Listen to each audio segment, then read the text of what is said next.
Good evening बच्चों। देखो बच्चों, आज की अपनी जो क्लास है इसमें चर्चा करेंगे अपनी पॉलिटिकल साइंस के अंतिम चैप्टर की। अंतिम चैप्टर में इसलिए बोल रहा हूं क्योंकि दोनों बुक के मैं सभी चैप्टर आपको पढ़ा चुका हूं, आपको नोट्स भी उपलब्ध करा चुका हूं और अब आपको मोस्ट क्वेश्चन भी उपलब्ध करा रहा हूं 2023 की बोर्ड एग्जाम के लिए। ये एक चैप्टर जो था अपने सेकंड बुक का 8वां चैप्टर क्षेत्रीय आकांक्षाएं, यह चैप्टर अपने बाकी रहा था। कई बच्चों के कमेंट आ रहे हैं कि सर हमारी हाफ ईयरली एग्जाम आ गई, आप इस चैप्टर को हमें जल्दी से जल्दी पढ़ाओ। तो आज अपने इसी चैप्टर की बात करेंगे, लेकिन इससे पहले मैं एक छोटी सी बात आपसे जरूर साझा करूंगा कि ये चैप्टर भैया एक ऐसा चैप्टर है जिसको आपको समझना पड़ेगा। समझ रहे हो? आपको इसे समझना पड़ेगा, रटने वाला यह चैप्टर नहीं है। किस प्रकार से क्या हुआ था, किस प्रकार के आंदोलन हुए थे, कौन कौन सी लोगों में आकांक्षाएं जागृत हुई थी, किन किन क्षेत्रों में आंदोलन हुए थे, उन सभी के ऊपर यहां पर अपने चर्चा करेंगे। चाहे वो जम्मू कश्मीर हो, चाहे नागालैंड हो, चाहे मिजोरम हो, चाहे मणिपुर हो, कोई सा भी हो, हर जगह पे जो आंदोलन हुए थे, हर जगह पे लोगों की जो मांगे उठी थी, उन सभी को यहां पर अपने विस्तार से पढ़ेंगे। ठीक है, तो स्टार्ट करते हैं अपने आज की क्लास। आज अंत तक आप वीडियो के साथ में बने रहे। देखो भैया, अपने बुक के अंदर जो टॉपिक है उन टॉपिक वाइज अकॉर्डिंग मैं आपको पढ़ा रहा हूं। पहला जो टॉपिक आता है वो है क्षेत्र और राष्ट्र। देखो भैया, क्षेत्र और राष्ट्र क्या है। अपने भैया भारत आजाद हो गया था 15 अगस्त 1947 को, आपको सबको पता है। ठीक है, 1947 के बाद से ही भारत में भैया जो रियासतें थी, जो रजवाड़े थे, उनको विलय करने का कार्य किया गया था।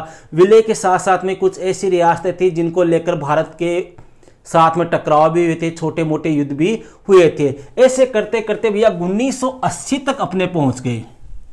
और 1980 का जो दशक है वह दशक क्या कहलाता है? स्वायत्ता की मांग का दशक कहलाता है। मतलब भारत के कुछ ऐसे राज्य थे जिन्होंने किसकी मांग की? स्वायत्ता की मांग की कि हमें तो क्या कर दिया जाए, स्वतंत्र कर दिया जाए, हम भारत का अंग नहीं है। ऐसे कई राज्य थे, जैसे अपने नागालैंड है, जैसे अपने मिजोरम है, मणिपुर है, मतलब पूर्वोत्तर के राज्य है, अपने जम्मू कश्मीर भी हालांकि था।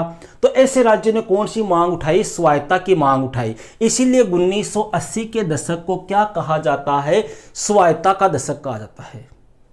और लोगों ने इस स्वायत्ता की मांग को लेकर क्या किया? जो भारतीय संविधान था उस संविधान का उल्लंघन कर दिया और हथियार उठा लिए, लड़ने पर उतारू हो गए, सशस्त्र विद्रोह करने लगे। तब सरकार जो है, इस सरकार ने जवाबी कार्रवाई की, सरकार ने उपद्रवियों को दबाया, जिसके कारण अनेक बार भारत में चुनावी प्रक्रिया भी क्या हुई? रद्द हुई। अब इसी के बाद में नेक्स्ट टॉपिक आता है भैया, अपने नेक्स्ट पॉइंट है भारत सरकार का नजरिया कैसा रहा कि इन क्षेत्रों के प्रति, इन राष्ट्रों, ये जो छोटे छोटे जो क्षेत्र थे, जो प्रांत थे, इनके प्रति भारत सरकार का नजरिया कैसा था? भारत सरकार ने क्या कहा? देखो, अपने देश के संविधान में यह उल्लेख किया गया है, या भारतीय संविधान में यह कहा गया है कि भारत में रहने वाले प्रत्येक व्यक्ति को या प्रत्येक क्षेत्र को अपनी संस्कृति को बनाए रखने का अधिकार है। भाई, जो हिंदू है वो हिंदू संस्कृति को धारण करेगा, जो मुस्लिम है वो मुस्लिम को धारण करेगा, जो सिख है वो सिख संस्कृति धारण करेगा, समझ रहे हो, जो ईसाई है वो ईसाई संस्कृति धारण करेगा। तो भारत में रहने वाले सभी क्षेत्रों में, चाहे वो किसी भी धर्म को मानने वाले लोग हो, उस क्षेत्र को, उन लोगों को अपनी संस्कृति को बनाए रखने का अधिकार है। और इसीलिए भैया भारत में एक प्रकार से कहे कि सभी क्षेत्रों को एकता के एक सामाजिक बंधन में बांधने का क्या किया? निर्णय किया। भारत ने यह कहा कि हमारे यहाँ भारत में रहने वाले सभी लोग क्या है? समान है। कोई हिंदू, कोई मुस्लिम, कोई सिख, कोई ईसाई नहीं है। यहाँ पे सभी धर्मों के साथ समान व्यवहार किया जाता है। भारत एक धर्मनिरपेक्ष राष्ट्र है, यहाँ किसी धर्म के साथ में भेदभाव नहीं किया जाएगा।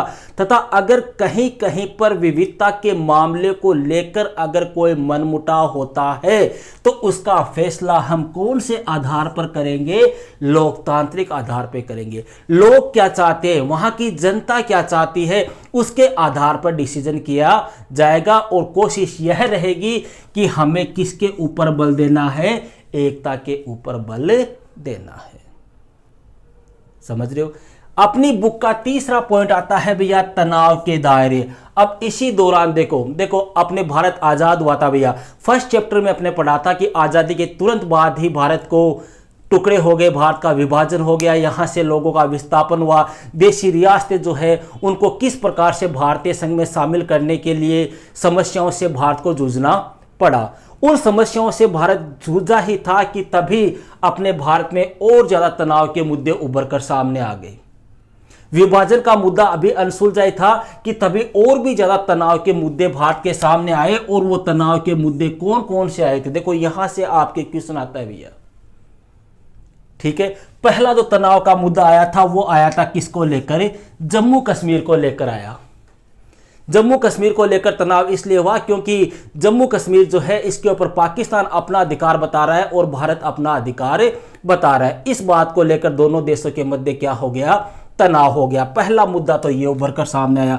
दूसरा मुद्दा अपने पूर्वोत्तर भारत के जो राज्य है, मतलब पूर्वी भारत के राज्य, जिनमें खास तौर से आपके कौन से, नागालैंड और मिजोरम, इन्होंने कहा कि हम भारत का अंग नहीं है, हम भारत से क्या होना चाहते हैं, अलग होना चाहते हैं। और इसके लिए इन्होंने जन आंदोलन प्रारंभ कर दिए, जिनकी चर्चा डिटेल से अपने आगे करेंगे। इसके बाद में भैया भाषा के आधार पर राज्यों का गठन होने के लिए भी क्या हुए, जन आंदोलन हुए। देखो अपने पढ़ा था 1952 में भाषा के आधार पर एक आंदोलन चला था, किस राज्य के लिए, आंध्र प्रदेश के लिए। बाद में वहां पे पोटी श्रीरामुलु ने भूख हड़ताल की थी और आंध्र प्रदेश भाषा के आधार पर बनने वाला पहला राज्य था। अब आंध्र प्रदेश की देखी और भी राज्य जो थे उन्होंने भी कहा कि हमें भी भाषा के आधार पर एक अलग राज्य बनाया जाए। समझ रहे हो, होड़ हो गई मतलब राज्य में। और इसी होड़ की वजह से भैया 1966 में क्या बने, पंजाब और हरियाणा बने। मतलब पंजाबी बोलने वालों के लिए पंजाब हो गया, जो हरियाणवी भाषा बोलते हैं उनके लिए कौन सा हो गया, हरियाणा हो गया। फिर इधर अपने बंबई वगैरह इधर टुकड़े हुए, बंबई इधर कर्नाटक बन गया आपके, जो मराठी बोलते थे उनके लिए महाराष्ट्र हो गया, जो गुजराती भाषा बोलते थे उनके लिए क्या हो गया, गुजरात हो गया। फिर 2000 ईस्वी में, सन 2000 में 3 बड़े राज्य और बने। एक तो बन गया था आपके छत्तीसगढ़, एक उत्तरांचल और एक झारखंड। इनका क्रम यही है भैया, ध्यान रखना। ये तीनों कब बने थे, 2000 में बने थे। कई बार आपको क्रम पूछ ले कि पहले कौन सा बना, तो एक ट्रिक याद रखना, छत पर उतरा झार, बस ये ट्रिक याद रख लेना, तीनों क्रम से आ जाएंगे आपके। छत का क्या हो गया, छत्तीसगढ़, पर उत्तरा का मतलब उत्तरांचल या उत्तराखंड, झार का मतलब क्या हो गया, झारखंड। ये राज्य बन गए। और चौथा जो तनाव का मुद्दा उठा था वो उठा था दक्षिण भारत में। अपने दक्षिण भारत में मुख्य रूप से कौन से राज्य में, तमिलनाडु राज्य में एक आंदोलन चला था भैया जिसका नाम था द्रविड़ आंदोलन। द्रविड़ आंदोलन, यह आंदोलन चलाया गया था E.V. रामास्वामी नायकर, जिनको अपने पेरियार के नाम से भी जाना जाता है। और यह आंदोलन किस लिए चलाया गया था, हिंदी विरोधी आंदोलन था, मतलब हिंदी को राजभाषा बनाने के खिलाफ था। इन्होंने कहा कि हिंदी को राजभाषा का दर्जा नहीं दिया जाना चाहिए तथा ब्राह्मणों के वर्चस्व का इन्होंने क्या किया, इस आंदोलन के तहत विरोध किया कि ब्राह्मणी सब कुछ नहीं है, और भी जातियां हैं, ब्राह्मणों को ही सबसे ज्यादा महत्व नहीं दिया जाना चाहिए। इस बात को लेकर यह आंदोलन चलाया गया था। इसकी चर्चा भी अपने डिटेल से नेक्स्ट वीडियो में अच्छी तरह से करेंगे। यहां पर सिर्फ आपको ये तनाव के 4 मुद्दे ध्यान में रखने हैं। अब स्टार्ट होता है अपना चैप्टर, और सबसे पहले अपने कौन से राज्य की बात करेंगे, जम्मू और कश्मीर। ओके, देखो भैया जम्मू कश्मीर, यह भारत और पाक के मध्य एक बड़ा मुद्दा है। कौन सा, जम्मू कश्मीर। मुद्दा किस लिए है भैया, मुद्दा इसलिए है क्योंकि पाकिस्तान ये कहता है कि जम्मू कश्मीर हमारा है, जबकि भारत क्या कहता है, भारत कहता है हमारा है। इस बात को लेकर 1947 से लेकर आज तक भारत और पाकिस्तान के मध्य क्या बना हुआ है, तनाव बना हुआ है। और इसको लेकर कई बार भारत और पाकिस्तान के मध्य युद्ध भी हो चुका है।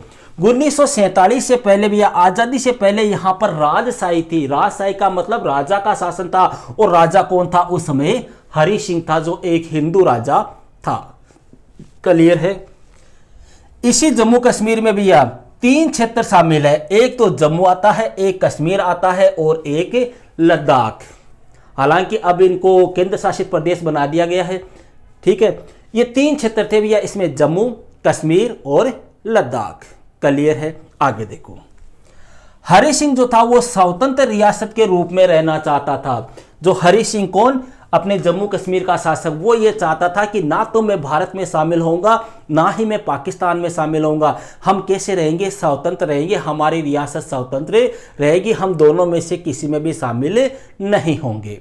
देखो यहां की, अब देखो ये तो स्वतंत्र चाहता था, लेकिन यहां की जो ज्यादातर आबादी थी वो कौन थी, मुसलमान थी। मतलब जम्मू कश्मीर की जो लगभग आबादी थी वो कौन सी, मुसलमान थी। इसलिए पाकिस्तान ने यह कहा कि जिस क्षेत्र में मुसलमान ज्यादा होंगे वह क्षेत्र किस में आएगा, पाकिस्तान में आएगा। इसीलिए पाक इसके ऊपर अपना क्या बताता है, अधिकार बताता है। इसी राजशाही को, मतलब यहां पे जम्मू कश्मीर में जो राजा का शासन था, इस राजशाही को समाप्त करने के लिए एक पार्टी है भैया जम्मू कश्मीर की, जिस पार्टी का नाम था नेशनल कॉन्फ्रेंस। इस पार्टी के प्रमुख नेता थे शेख अब्दुल्ला। इन्होंने क्या किया, यहां पर जन आंदोलन चलाया। मतलब नेशनल कॉन्फ्रेंस पार्टी है जम्मू कश्मीर की और इसके प्रमुख नेता थे शेख अब्दुल्ला। इन्होंने ये कहा कि यहाँ पे जम्मू कश्मीर में राजा का शासन नहीं होना चाहिए, यहाँ भी क्या होना चाहिए, लोकतंत्र होना चाहिए। और ये शेख अब्दुल्ला जो है भैया, ये अपने एक प्रकार से नेहरू जी के काफ़ी क्लोज थे, कांग्रेस पार्टी के काफ़ी क्लोज थे, और ये चाहते थे कि जम्मू कश्मीर किस में मिल जाए, भारत में मिल जाए। लेकिन तभी देखो क्या हुआ, लेकिन अक्टूबर 1947 ईस्वी में पाकिस्तान जो है, इस पाकिस्तान ने हमला कर दिया किसके ऊपर, जम्मू कश्मीर के ऊपर हमला कर दिया। तब यहां के जो महाराजा थे हरि सिंह, इन्होंने किससे शरण मांगी, भारत से सहायता मांगी। पाकिस्तान ने हमला कर दिया अक्टूबर 1947 में, तो हरि सिंह ने भारत से सहायता मांगी कि हमारी क्या करो, मदद करो। भारत ने कहा मदद तो कर देंगे, लेकिन हमारी एक शर्त है, और वो शर्त क्या है, आपको विलय पत्र पर क्या करना पड़ेगा, हस्ताक्षर करना पड़ेगा। मतलब भारत ने यह कहा कि हम आपकी मदद कर देंगे पाकिस्तान के खिलाफ, लेकिन हमारी एक शर्त है, और वो शर्त यह है कि आपको भारत के अंदर शामिल होने के विलय पत्र पर क्या करना पड़ेगा, हस्ताक्षर करना पड़ेगा। जिसकी चर्चा अपने फर्स्ट चैप्टर में कर चुके हैं इसी बुक की। मतलब सेकंड बुक का जो अपने फर्स्ट चैप्टर था उसमें मैंने आपको बताया था, एक सहमति पत्र होता था, इसका नाम होता था इंस्ट्रूमेंट ऑफ एक्सेशन। तो हरि सिंह ने कहा कि ठीक है, मैं हस्ताक्षर कर दूंगा। हरि सिंह ने हस्ताक्षर कर दिए। तब भारत जो है, इस भारत ने अपनी सेना यहां पर भेजी और पाकिस्तानी सेनाओं को, पाकिस्तानी घुसपैठियों को वहां से भागने पर क्या कर दिया, मजबूर कर दिया। लेकिन इसी पाकिस्तान ने भैया कुछ क्षेत्र, कश्मीर का कुछ भाग ऐसा था जिसके ऊपर क्या कर लिया, अधिकार कर लिया। और भारत ये कहता है कि पाकिस्तान के द्वारा यह जो कब्जा किया गया है वो गैर कानूनी है, गैर अधिग्रहण है, जबकि पाकिस्तान कहता है कि नहीं, यह क्षेत्र क्या है, आजाद कश्मीर है। कहने का मतलब है कि पाकिस्तान ने भैया कश्मीर के जिस क्षेत्र के ऊपर हमला किया था, जिस क्षेत्र के ऊपर अधिकार कर लिया था, उसे पाकिस्तान तो कहता है आजाद कश्मीर, और भारत कहता है POK, अर्थात पाक अधिकृत कश्मीर। ओके, और यही मामला बाद में कहां चला गया, यूएनओ में चला गया। यूएनओ में क्यों गया, क्योंकि देखो मैंने आपको यूएनओ वाला चैप्टर पढ़ाया था, उस समय कहा था कि जब 2 या 2 से अधिक राष्ट्रों के मध्य कोई मुद्दा होगा तो उस मुद्दे का निपटारा जो है वो अंतर्राष्ट्रीय मंच के माध्यम से होगा। और यहाँ पे अंतर्राष्ट्रीय मंच अपने विश्व में एक ही सबसे बड़ा, वह कौन सा है, यूएनओ है। तो यूएनओ ने दोनों देशों को बुलाया, दोनों देशों के प्रतिनिधि को बुलाया और उनसे कहा, पाकिस्तान से कहा कि युद्ध के दौरान आपके जितने भी लोग वहां पर जाकर अवैध रूप से बसे हैं उनको आप वहां से हटाओ।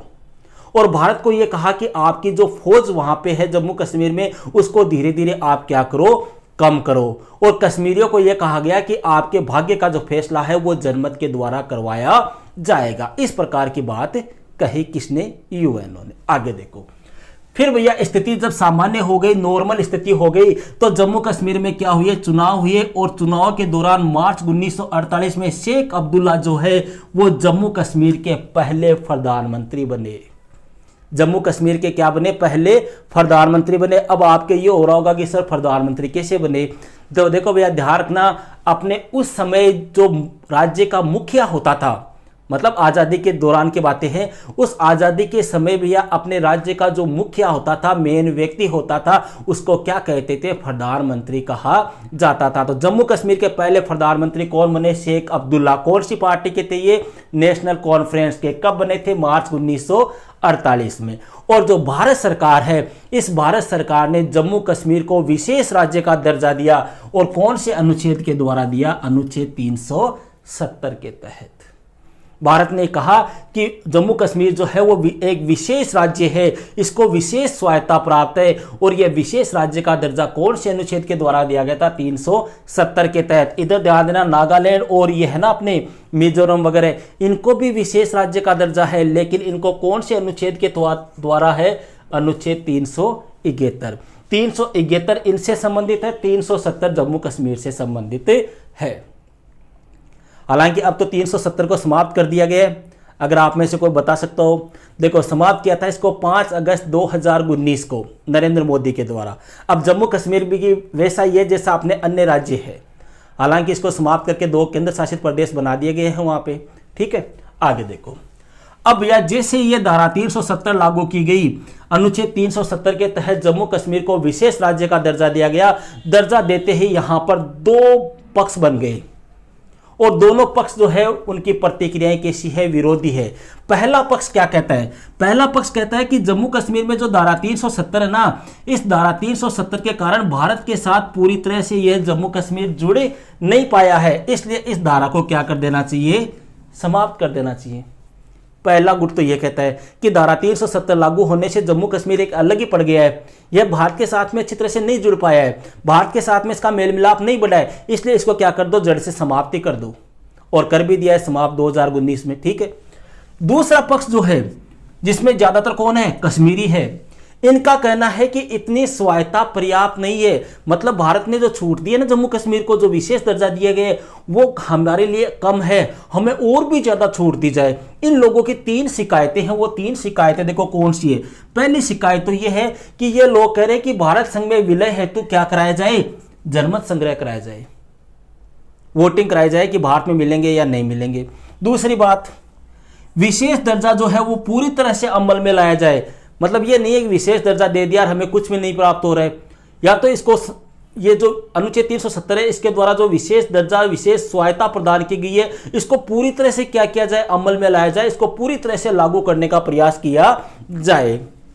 तीसरी, जो बर्ताव अन्य लोकतांत्रिक राज्यों के साथ करता है ना भारत, वैसा जम्मू कश्मीर के साथ में भारत नहीं करता, यह भी आरोप लगा रहा है। कौन सा गुट? दूसरा गुट। क्लियर है। अब बात करते हैं भैया 1948 के बाद में जम्मू कश्मीर में क्या हुआ, जम्मू कश्मीर की जो राजनीति है उसमें किस प्रकार से चेंजिंग आई, कौन से बदलाव आए, उनके बारे में देखो। प्रधानमंत्री कौन बन गया था 1948 में? शेख अब्दुल्ला बन गया था। प्रधानमंत्री बनते ही भैया शेख अब्दुल्ला ने क्या किया? जम्मू कश्मीर में एक प्रकार से विकास के कार्य प्रारंभ कर दिए। विकास के कार्यक्रमों के तहत इसने भूमि सुधार के कार्यक्रम लागू किए गए, जनता की भलाई के लिए, जनता के कल्याण के लिए, जनता को अधिक से अधिक रोजगार देने के लिए नए नए कार्यक्रम चलाए। एक सेकंड आ रहा हूं।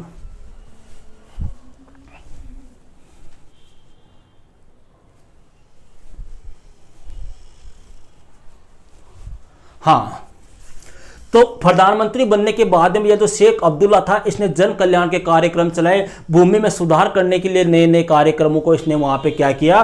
प्रारंभ किया। लेकिन 1953 में इसी शेख अब्दुल्ला का केंद्र सरकार जो थी, अपने भारत सरकार, इसके साथ में क्या हो गया? मतभेद हो गया, तनाव हो गया, मनमुटाव हो गया। तब शेख अब्दुल्ला को क्या कर दिया गया? बर्खास्त कर दिया, प्रधानमंत्री की पोस्ट से हटा दिया गया, और हटाकर इसको किस में डाल दिया गया? जेल में डाल दिया गया। मतलब 1953 से लेके ये लगभग 74 तक जेल में रहा था। ठीक है, जेल में डाल दिया गया। और नेशनल कॉन्फ्रेंस जो थी वो किस में शामिल हो गई? कांग्रेस पार्टी में शामिल हो गई, कांग्रेस पार्टी में मिल गई। आगे देखो, तो कहने का मतलब हो गया कि अब सत्ता जो है वो किसके नियंत्रण में आ चुकी थी?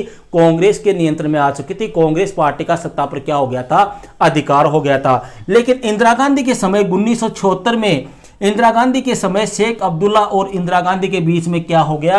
समझौता हो गया। और समझौता होने के बाद में इंदिरा गांधी ने इसको वापस क्या बना दिया? मुख्यमंत्री बना दिया। अब यह प्रधानमंत्री को 1974 में क्या करने लगे?